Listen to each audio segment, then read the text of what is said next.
А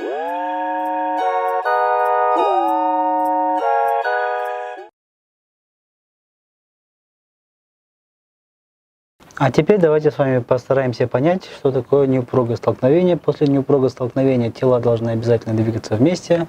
Допустим, импульс первого тела давайте будет больше, поэтому первое тело и второе тело, они сцепляются и будут двигаться вместе в направлении движения первого тела. В масса первого тела М1, масса второго тела М2, поэтому их общая масса получится М1 плюс М2. В этом случае импульс системы до столкновения М1, В1, так как второе тело движется в обратном направлении, минус М2, В2.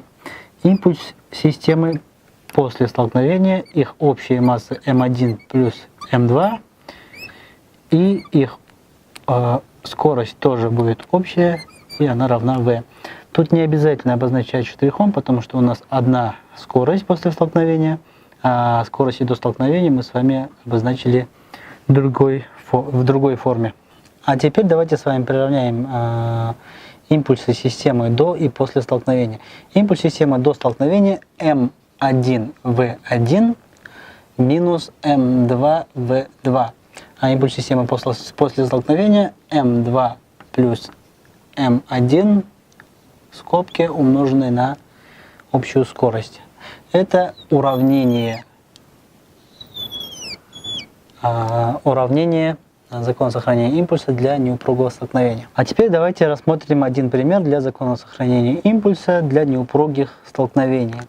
Допустим, тело М1, пусть будет массой, например, можно рассмотреть сцепление вагонов на депо и так далее. Масса первого вагона пусть будет 30 тонн, а масса второго вагона пусть будет, например, 50 тонн. Скорость первого вагона пусть будет 2 метра в секунду, а второй вагон пусть будет покоиться, например. После столкновения они будут двигаться вместе, и нужно найти их общую скорость. Соответственно, если сразу подставить уравнение, то получается 30 тонн, это 30 10 в третьей степени килограммов, умноженное на скорость первого тела 2. Минус, в данном случае, точнее, можно сказать плюс. Почему? Потому что второе тело не имеет никакого направления, и скорость его равна нулю. Соответственно, М2 умноженное на В2, то есть массу умножить на 0, получится у нас 0. Равно, так как тела будут двигаться вместе, 30 10 в третьей степени плюс масса второго 50 10 в третьей степени, умноженное на их общую скорость. Разделим. Получается у нас здесь 60 10 в третьей степени равно, в скобке получится у нас 80 10 в третьей степени, умноженное на v. 10 в третьей степени можно будет сократить.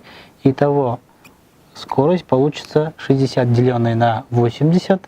Давайте мы с вами сразу разделим. Это 0,75 метров в секунду.